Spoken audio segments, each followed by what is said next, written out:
Phone tapping प्रकरणामध्ये फडणवीसांना अटकेची भीती होती असा दावा संजय राऊतांनी केला आहे। फडणवीसांनी स्वतःची अटक टाळण्यासाठी पक्ष फोडल्याचा आरोपही संजय राऊतांनी केला।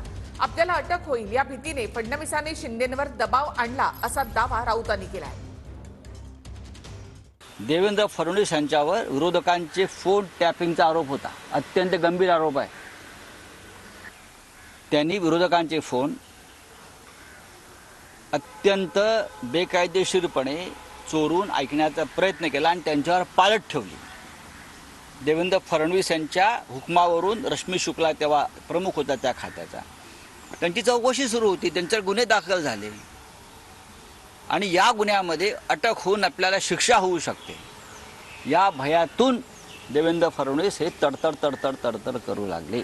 फोन टॅपिंगच्या बद्दल तुम्ही बोलत असाल तर मग आम्ही पण ऐकलंय की मातोश्रीच्या तिसऱ्या माळ्यावरून रश्मी ठाकरे यांनी 2-3 आयटीची मुलं बसून ठेवलेली मातोश्रीमध्ये, कम्प्युटर हॅकिंग वाले, आणि असंख्य विरोधकांचे फोन हॅक हे रश्मी ठाकरेंच्या आदेशावरून व्हायचे असं आम्ही ऐकलेलं। मिस्टर फडणवीस, मिस्टर शिंदे आणि त्यांची टोळी, मी जबाबदारीनं बोलतोय, केंद्रातलं सरकार 100% बदलत आहे।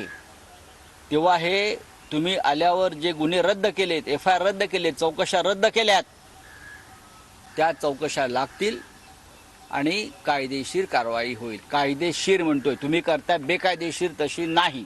राऊतांच्या बोलण्याला आम्ही फारसं महत्त्व देत नाही। उठसूट मोठ्या व्यक्तींच्या वरती नाहक आरोप करायचे आणि लोकांचं लक्ष या निवडणुकीपासून विचलित करायचं, एवढा एकच उद्योग राऊतांचा आहे। त्यांना कुठल्या फाईलबद्दल बोलायचंय, कशाबद्दल बोलायचंय, न्याय व्यवस्था आहे, यंत्रणा राज्य सरकारची आहे, तुम्ही त्यांच्याकडे द्या ना। उगा आपलं काहीतरी सांगायचं, ही फाईल बंद केली, ती फाईल बंद केली आणि आता आमचं सरकार येणार आहे। दिवा स्वप्न सरकार येण्याचं त्यांनी बघत बसावं।